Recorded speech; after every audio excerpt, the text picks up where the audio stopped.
कहानी बालक ध्रुव के ध्रुव तारा बनने की। स्वयं भूमनु और शत्रुपा के दो पुत्र थे, प्रियव्रत और उत्तानपाद। उत्तानपाद की सुनीति और सुरुचि नामक दो पत्नियां थीं। राजा उत्तानपाद को सुनीति से ध्रुव और सुरुचि से उत्तम नामक दो पुत्र उत्पन्न हुए। यद्यपि सुनीति बड़ी रानी थी, परंतु उत्तानपाद का प्रेम सुरुचि के प्रति अधिक था। एक बार सुनीति का पुत्र ध्रुव अपने पिता की गोद में बैठा खेल रहा था। इतने में सुरुचि वहां आ पहुंची। ध्रुव को उत्तानपाद की गोद में खेलते देख उसका पारा 7वें आसमान पर जा पहुंचा। सौतन के पुत्र को अपने पति की गोद में वह बर्दाश्त न कर सकी। उसका मन ईर्ष्या से जल उठा।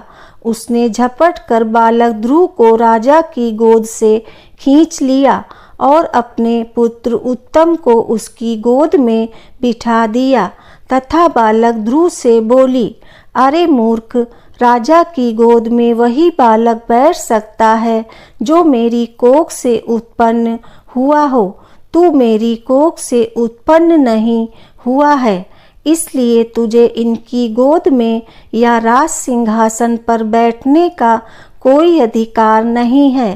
5 वर्ष के ध्रुव को अपनी सौतेली माँ के व्यवहार पर क्रोध आया। वह भागते हुए अपनी माँ सुनीति के पास आए तथा सारी बात बताई। सुनीति बोली, बेटा, तेरी सौतेली माता सुरुचि से अधिक प्रेम के कारण तुम्हारे पिता हम लोगों से दूर हो गए हैं। तुम भगवान को अपना सहारा बनाओ।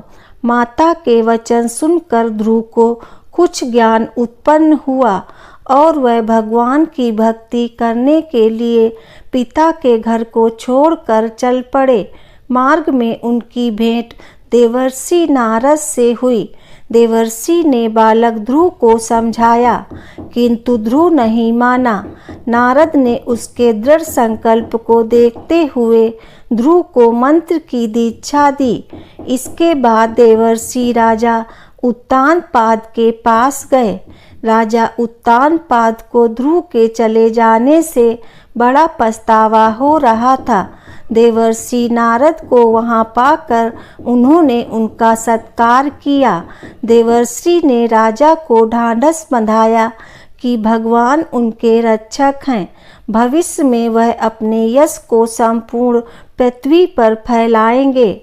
उनके प्रभाव से आपकी कीर्ति इस संसार में फैलेगी। नारद जी के इन शब्दों से राजा उत्तानपाद को कुछ तसल्ली हुई। उधर बालक ध्रुव जमुना के तट पर जा पहुँचे, जहाँ महर्षि नारद से मिले। मंत्र से भगवान नारायण की तपस्या आरंभ कर दी। तपस्या करते हुए ध्रुव को अनेक प्रकार की समस्याएं आईं, परंतु वह अपने संकल्प पर अडिग रहे। उनका मनोबल विचलित नहीं हुआ। उनके तप का तेज तीनों लोकों में फैलने लगा। ओम नमो भगवते वासुदेवाय की ध्वनि बैकुंठ में भी गूंज उठी। तब भगवान नारायण भी योग निद्रा से उठ बैठे। ध्रुव को इस अवस्था में तप करते देख नारायण प्रसन्न हो गए तथा उन्हें दर्शन देने के लिए प्रकट हुए।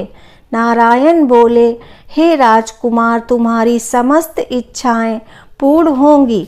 तुम्हारी भक्ति से प्रसन्न होकर मैं तुम्हें वह लोक प्रदान कर रहा हूँ जिसके चारों ओर ज्योतिष चक्र घूमता है तथा जिसके आधार पर सब ग्रह नक्षत्र घूमते हैं। प्रलय काल में भी जिसका कभी नाश नहीं होता। सप्त ऋषि भी नक्षत्रों के साथ जिसकी प्रदक्षिणा करते हैं। तुम्हारे नाम पर वह लोक ध्रुव लोक कहलाएगा। इस लोक में 36 सहस्त्र वर्ष तक तुम पृथ्वी पर शासन करोगे।